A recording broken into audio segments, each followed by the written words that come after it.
Welcome back to another episode of That Range Life Show, sometimes about golf. That's Kris. I'm Bill. It's a pleasure to be with you here on the YouTubes, or if you're listening to us in podcast form, thank you. It's great to be here with you as well. As usual, if you're watching on YouTube, go down below, hit subscribe, hit the bell so you get notifications every time we post a video, whether it's an unboxing, a match, a vlog.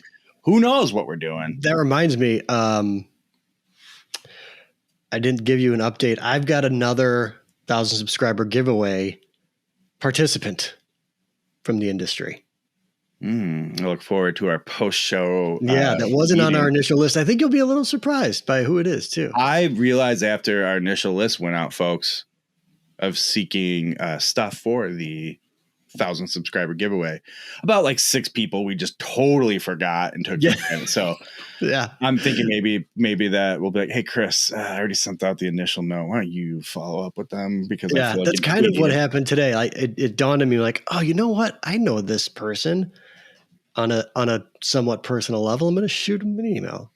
One, I think there's probably some creative stuff we're not thinking of, but like rest assured, there's another potential thing I have that. If you're in the Chicagoland area, or you can get to the Chicagoland area, you can join us somewhere for some good times. Where we drop the ball on this giveaway, don't you worry. At the next milestone, we'll make up for it. We always do. We always do. So subscribe to the YouTube page for that contest. We're working hard on it. I did get some product from some friends in the mail today. Nope, I take that back. It was yesterday. It's all a blur. It's funny because I got an email saying, hey, have you gotten the stuff yet? And I was like, nope, still haven't seen it. And you told me it would last week. And sure enough, I was grilling us. I don't know. It was late dinner time-ish. And my 6-year-old son comes, because every box that comes to the house is for him, obviously. Right. And I go, naturally. I look at the label. I know what it is. Sent the guy a picture message. Go, just kidding. This came just now. So stuff's coming in. Contest is rolling. And listen, if you we have to decide on a date for that. We need a cutoff date. You and I need to talk about that. Don't ask me tonight because I don't know. Right. And I don't either. We might have to do a little good cop, bad cop. I've sent the note. You might have to go out and make, hey, certain friends. Can you answer us, please? I'm the bad guy. I'm Kris McEwen. And it's fair.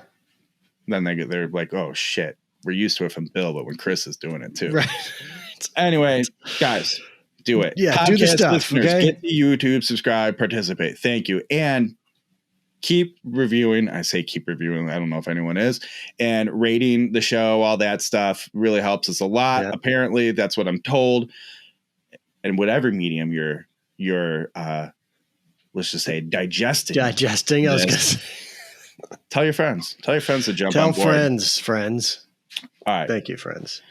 Let's get into this show real quick. I'm gonna again reach out to our audience. I wasn't going, I was thinking, doing a lot of research, but we have a built-in, sometimes maybe echo chamber, but a resource of people, surely, especially in golf, which is very outdoorsy. Somebody might have this answer I'm looking for. So, Kris, if you wouldn't mind real quick, I would like us to take off our hats and switch into our zoology hats that we talked about last show. Okay. So please put on your zoology hat. All right.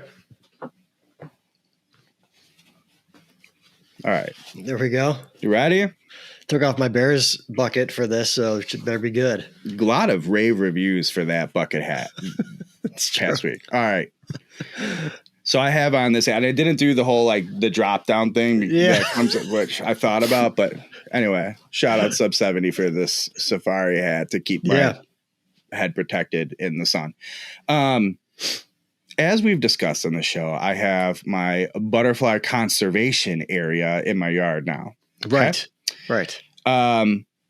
This season, I've been focusing on monarchs and providing food and resources for the highly endangered monarch butterfly to continue their repopulation and their migration in the winter. The monarch has 4 generations where caterpillars turn to butterflies. lay eggs, die off, and they will go through a cycle of 4. And then in October, they migrate south to like Mexico, okay, California and all that. And those ones will live through the winter, come back, start the whole process over. All right. So in theory, we should be on the last generation of caterpillars that will turn into the migrating butterflies. Right. I have had a good run. I in this last generation, I've probably had 4 come through, and then they just go away. In theory, to go make their cocoon and turn into a beautiful butterfly somewhere. You know, they got to live their lives. They got to go to school and go to college, get a job, and make a family. Got things to do. You know, there's life, Bill. So here's what I've noticed in I've had a couple on 2 of my swampweed plants, swampweed, milkweed. That's what you give the monarchs. Okay. And they have just been going to town. I mean, like just stripping leaves off these things. It is fascinating how much these things eat. And I'm noticing this behavior. I have seed pods where the flowers used to be, where at night, the last night, it's always this last night. And the reason that I know it's the last night is because the next day they're there for a little bit in the morning and then they're gone. Mm-hmm. Mm-hmm. They don't do this any other night except this last night. They go up all the way up onto the seed pod where they don't eat anything on it. It's not like they're making their chrysalis, as it's called there. Right. They're just, it's like after 4 days of just vegging out on the leaves, hanging on them, living on the stems, they go up on the seed pod, stretch themselves out, spend their last night on that. And then in the morning, you'll see them go down, maybe get one last snack, disappear. Okay. Does anybody know, watching this show or listening to this podcast, if you're listening to podcasts, please go to YouTube and leave a comment, or at Range Heroes on social media, whatever. Maybe this will be one of our reels for this week's show. Does anybody know why the monarch caterpillar goes on the seed pod for that last night? What they're doing? It clearly is something. There is a pattern. I can't find it in any of my research, but I've seen it happen now multiple times, and only in this one scenario. It's not just random. So if you know the answer to that, anybody, or can get me that answer, please do. We are a butterfly conservation show. Okay? It's true. They're probably just going, my theory is that they're going up as high as they can, even though they can fly. They want to go and stand at the highest point of their caterpillars home cannot and fly. Just look, and they're caterpillars. They're right. still a caterpillar. Even more so than they climb up to see the highest point, you know, scoping things out so they know when they're a butterfly. Yeah. And they're like, this is it. This is my last That's an interesting thought. Yeah. Caterpillar turns into a butterfly. Does the butterfly it's the same brain, I would think. Does it have memories of being a caterpillar and things they experienced? I wonder. This is fascinating. We are a butterfly conservation show. All right. That's all I got there. Leave us a comment. Let us know. Answer that. Okay. We can switch back to our regular hats. Are you ready for the football season? I know you're a huge, massive Bears fan, Bill. Are you ready for the season?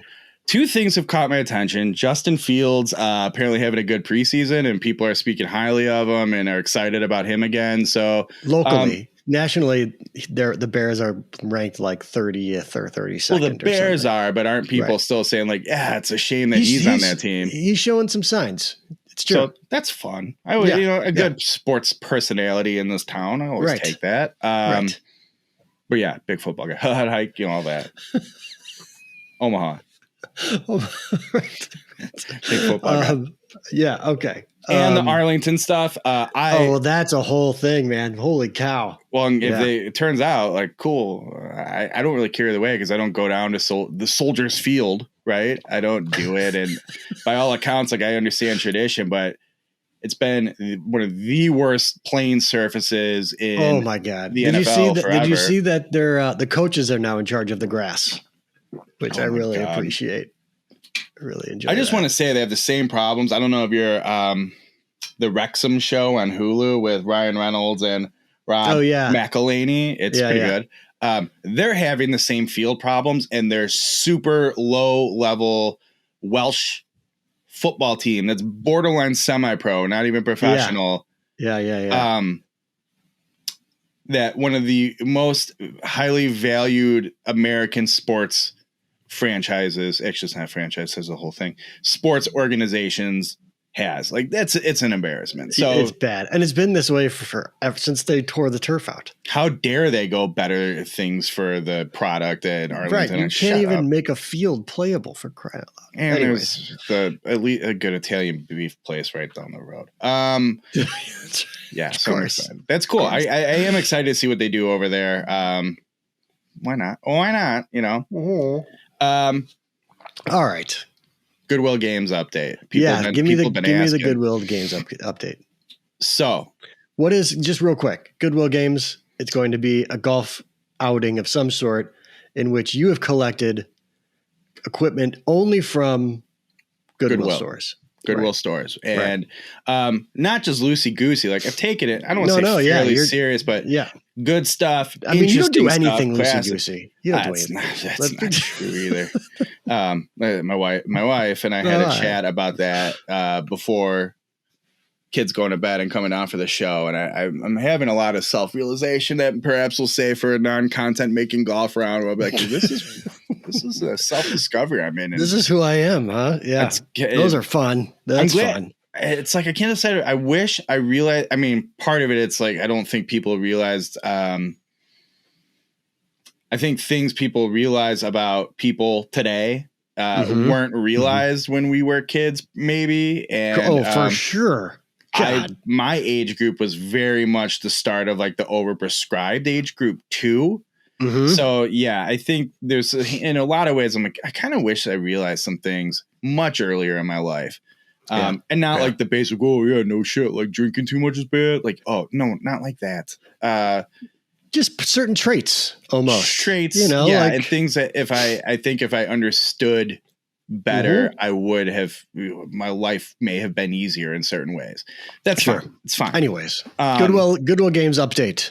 Goodwill Games update. So, I've been trying to find some cool stuff, and really the point, I think it was even your idea. It's like, let's have a draft where you draft a set of clubs, and play a match. And that started, it was just going to be you and me. Right. But the more people you tell, they're like, yep. Well, and I wasn't sure if I was going to plug it or talk about it. Maybe we'll save this for another show when we need content more. But my wife, Sarah, has started a Poshmark store. That's, we won't go too in depth in this because it's actually, we talked about a lot. Yes, her cause is pretty good. But so she's going and looking for certain stuff on a regular basis at various Goodwills. So if I'm there, I want to look at the golf clubs, and like, it is fun when you know what this stuff is to find cool, interesting, old stuff, new stuff, whatever, the goofy equipment. I'm a sucker for these golf bags I don't need. It's better than using like a garbage bin or a cardboard box to store golf shafts in. Right. And they're $5, $6, like awesome. So I like the hunt. And so, if it's just the two of us, we didn't really need that many clubs, so the hunt would have been over. Well, that's not going to work. And added interest. So we decided to make it an expanded field event. And now it's gotten to the point where I look at the gear, and I did do an inventory, and I have it cataloged ish. I'm starting to think the best interest of this thing is you and I just host and film it. I'm wondering if you and I don't even play in it. Interesting. We just host it. We're the hosts. Interesting. We hold it at Bartlett Hills, get our buddy Phil to let you and me screw around as we need to do, drive golf carts around, spray pressure washers, whatever. But we discussed before the show my idea for our version of this, which we can still do. So I still think, I think that's, I think both those are good options. In my final trips of, I think we're ready to go here, I found two very important things that I didn't text you because one, outside of like some very immediate things, I often think you really don't care about my hijinks, but I'm going to tell you about both of them in this show. Okay. I found a lava lamp, brand new. Did you really? For $9.99. What color? Like orangish, yellowish wax with purple liquid. Oh man! But it has like a swirly base, which I'm generally not a fan of. I like the silver or black or gold bases. Yeah. But for $9.99, a good functioning lava lamp. Yeah, for sure. Now, I got it home, just test it, whatever. In the kitchen, when a kitchen outlets sit on the counter, plug it in and get it going. And of course the coil's all messed up. So it took me like a day just to get the thing functioning. Right. Then you got to let it cool and situate because it's first run. Then the next day I ran it again. Well, it's been there for like 4 or 5 days. So every morning when I wake up, I go in the kitchen. Hey, morning, everyone. Fill up my water bottle. Pop it on. Flip the lava lamp on, still in the kitchen. The other thing I found for $4.99, Liam and I were leaving, actually, in the same trip. We found 4 in the box still, probably 3 feet long. Super Soaker is now a Nerf product. Right. So Nerf Super Soakers, which is weird. Yeah. But Nerf, you've seen the arsenal in my garage. Mm-hmm. 4 of one we didn't have already, new in the box, and Liam wants to buy all of them. There were 7. I think they were roughly $7 each. So it's steel, but we don't need 4 of them. So I settled on, well, you got to have a pair in a fair fight. So we bought 2 of them. We're on our way out. I think I found 3-4 clubs, good place. And as we're walking out, I see in this rack about yay big. It's a big maroon bulldog candle. Is it? It's a candle. I was gonna say, what's it made of? Never burned anything, and I'm like, "What is this?" I'm like, "Liam, hang on." And I turn it a look. This thing is absurd, and it's $4.99. I go, I gotta burn that candle and see what happens for $5. Do you know how absurd? And it's like sitting. Yeah, right. Like, and the candle's on its head, so it's a lot of wax to go through. And the poor thing, as you do it, it's like gonna have the big melted face and head. Right. It's gonna be kind of sad and morbid. Right. So I bought it and I brought it home and immediately lit it. So it's starting to get the little like ring around the wick. Yeah.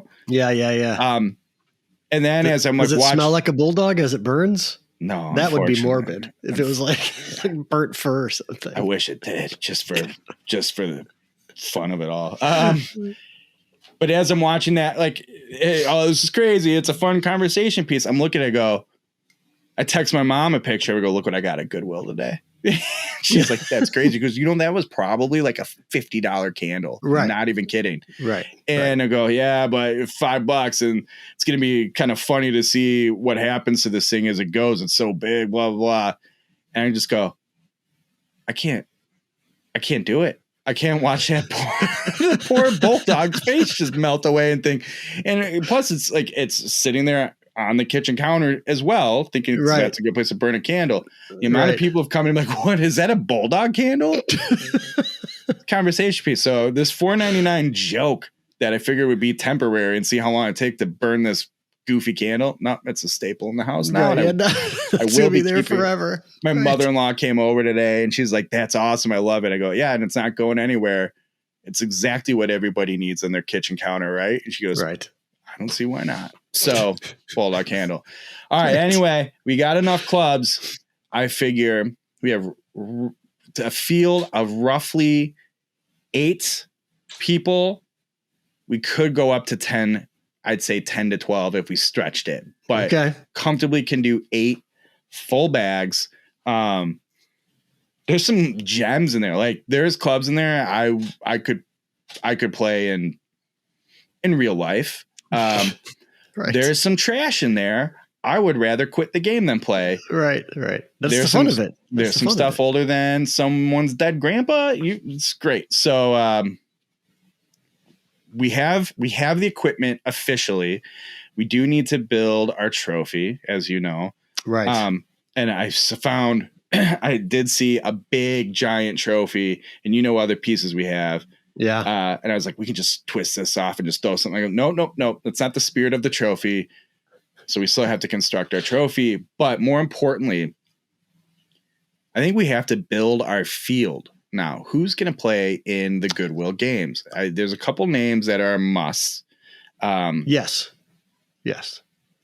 But I think some of the obvious cast of characters. I mean, look, we possibly aren't playing it in ourselves. Sure. Some of the usual cast of characters might not be who we're looking for. I think we might look for some different people and faces that you guys may not expect here on this channel.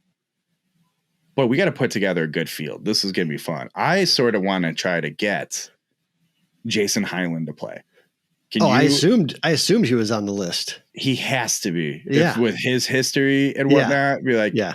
And he'll draft all the random stuff and he'll be like, oh, I remember when so-and-so played these in 1980s. I'm like, what? Exactly. Yeah. He'll go through everyone's bag and give us a whole historic breakdown. I would really like him to. Unfortunately, though, it's going to be tough, I think, for anybody because as we've discussed, this is probably a 2-3 day commitment for anybody for the content. Potentially. Yeah. We'd have to figure it out. We'll have to figure it out. We have big dreams. Different production meeting for that. Different production. Anyway, Goodwill Games equipment is ready to go. It's inventoried. Right. We're ready. We just need to build the field, flesh out the content, have the draft, and play. Maybe even do it this fall. That'd be great, wouldn't it? That would be great. All right. Okay. Enough of Goodwill Games. Okay. We haven't done this in a while. So I actually just thought of this. It's very fitting that we're going to bookend the show basically with nature talk. So I want you to switch back. Okay. Yep. All right. Let's go back into the field here. I'll get my, God, this head is too big for my head. All right. Here we are. I want to do this look the Australian way. Oh yeah. There you go. Oh, I could have done that. I have one of those that has the buttons. Oh, nice. Next time. Boy, mate. God, this show is so dumb. All right. I included the link in the notes. I don't know if you have the ability to click on it, but when I tell you to click on it, you feel free to click on it. All right, because I see the note. Don't click until you read it. Right. So, but we haven't done this in a while. This is a segment for those that are new to the podcast and new to the YouTube channel. We call this news, sometimes about golf. Are you doing a graphic? Oh yeah, 100%. Right, good.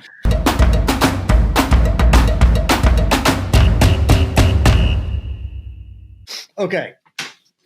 I think this is, I want to say Dateline South Africa. Oh. Okay. Story I came across. Here's the headline, ladies and gentlemen. As you do with your South African news, right?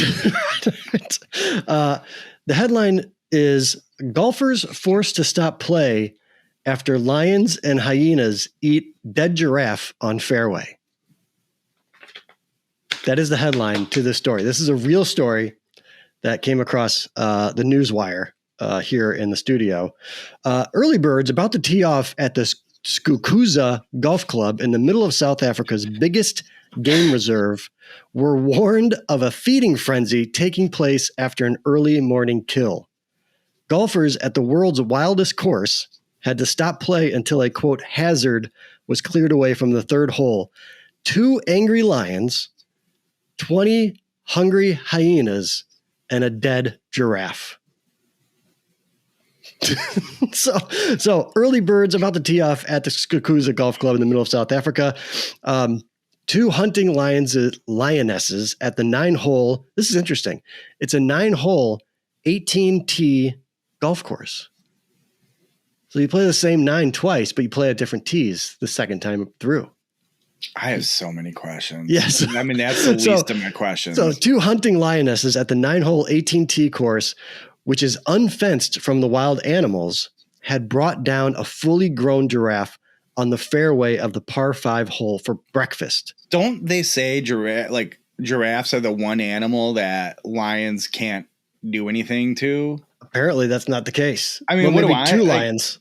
There's a lot of things here in this topic where I'm like, what do I know? This is not my forte. Right. For one, just by nature of what a wild game reserve is and preservation, it seems counterintuitive to have a recreational golf course inside of it. Just wait, it gets better. So anyways, while the 2 lionesses and I think their 2 cubs were eating their breakfast, their dead giraffe breakfast, 20 hyenas pounced on it. And now on the giraffe. on the giraffe. Now, usually hyenas aren't going to mess with lions. Lions win. A lion versus hyena, lion wins every time. But hyenas, that the reason that they travel in such large packs is because if they're in large packs, lions will be like, no, we're out. Because hyenas are crazy, right? So the 20 hyenas show up. We've seen The Lion King, right? Right. Exactly. So the 20 hyenas show up. They fight off the lions. All right. Now, this crazy golf course is in the middle of Kruger National Park, was initially built for the staff of the national park in 1972, but then opened up to members who live locally and visiting tourists on safari. So it comes with its own set of dangerous hazards, since there are no fences to separate the golfers from the Big Five. Do you know what the Big Five are? This is a term. It's lions, hippos, elephants, cheetahs. Don't know. Close. What? Lion, leopard, buffalo, elephant, and rhino. Not hippos, huh? Nope, not hippos. Those are the Big Five. Plus other killer predators like hyenas. There have been repeated encounters between members with lions, hippos. Hyenas don't even make the top 5. Right. Listen to this list of encounters with golfers. Lions, hippos, leopards, elephants, giraffes, wild dogs, pythons, cobras, and warthogs. Also, there's a troop of playful baboons that steal players' golf clubs, golf balls, and flags on a regular basis. This place is amazing. And imagine just be like, yeah, right, we're going to go play some golf there. Well, sure, let's go. So let's just hold on. There's one more piece of it that I've got to tell you about. Oh my God, there's video and pictures. There are pictures. There are pictures, which we will include, if I can figure out how to do it, we'll include in this episode. Sorry, podcast listeners. But yes, there are pictures of the dead giraffe and the hyenas and the lions on the fairway in the story. I don't want to give too much of this away, but then there's alive giraffes standing on a green drinking out of a water hazard, which for the middle of a wild game reserve where this is happening, this course looks beautiful. It shouldn't awesome. Be this well conditioned. It looks awesome. Yeah. If you are to play golf at this golf course, you are not allowed to tee off unless you sign an indemnity card clearing the club from any injuries or attacks that you may incur while playing on the golf course. Yeah. It's incredible. Absolutely incredible. So yeah, there you go. No, thanks. Yeah. I mean, life experiences and all, but I'll just go play St. Andrews instead of go there. That is, ladies and gentlemen, that is news sometimes about golf. Oh my God.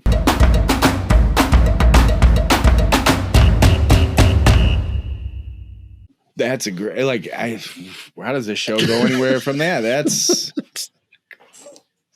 On to plugs. What Encore? Yeah, give us a plug, man. What do we got going on? We got Encore stuff. Speaking of Encores, we've got your Sun Mountain review that's still going strong. Good. And then this weekend, dropping on Sunday, is the big. Yeah, I guess you plug it. Yeah, with this. That'll be between shows. Yep. Go ahead. Yeah, go ahead. The big one club challenge. Can't wait to talk about it. You and I play one single golf club for 9 holes. No putter, no wedges, nothing. One club. That's it.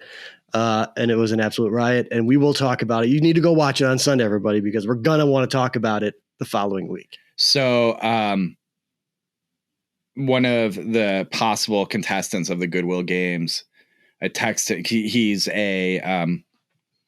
one of my encyclopedias of vintage clubs, especially from the 50s and 60s. So I was texting him some random stuff, and he lives in the north suburbs. He's like, oh, I saw this at Northbrook and this at Northbrook. I'm like, why did you buy it? And then he told me he's a vintage club hoarder as well, and only so much space. He had to get rid of a bunch. And he's like, I tried to sell it, I couldn't. So I just brought a whole bunch of it to Goodwill. I'm like, well, thanks for letting me know, right? You're just giving it away, and you knew I was doing Goodwill games. But yeah, he. I feel like I'm starting to give too much away. I should just stop. Stop. No one. We don't need to save it for next week when we do the review of the show of the One Club Challenge. In short, he said to me, do you ever play with a bag of weird clubs just to do it for some fun? And I said, actually, I just played a One Club Challenge recently and gave him feedback that you are well aware of, but we'll save it for people to watch. Yeah. The must watch, everyone. Podcast listeners, you got to go find it. Must watch. I don't know. I don't know if I want to throw the must watch label on it. That's pretty serious. If we're going to talk about it following week, and you're going to want to know what we're talking about. So just for that alone, that's a good way to put it. You should go watch it. It was a fascinating experience. I'm just going to say that for now. Yeah. We'll do it again. All right. What do you got on the website? Yeah, just check out those videos, and had the written review of the Cobra LTDX driver that we also had an on-course video for. So it's true. Sneak peek is pretty forgiving and super long. So go check that out. Okay. All right, folks. Well, another show in the books. That's Kris McEwen at Kris McEwen on all the social medias. I'm Bill Bush of DriveRangeHeroes.com at Range Heroes. Twitter, Instagram, Facebook, whatever. Do it. Go Bears. Go Bears. We'll see you next week.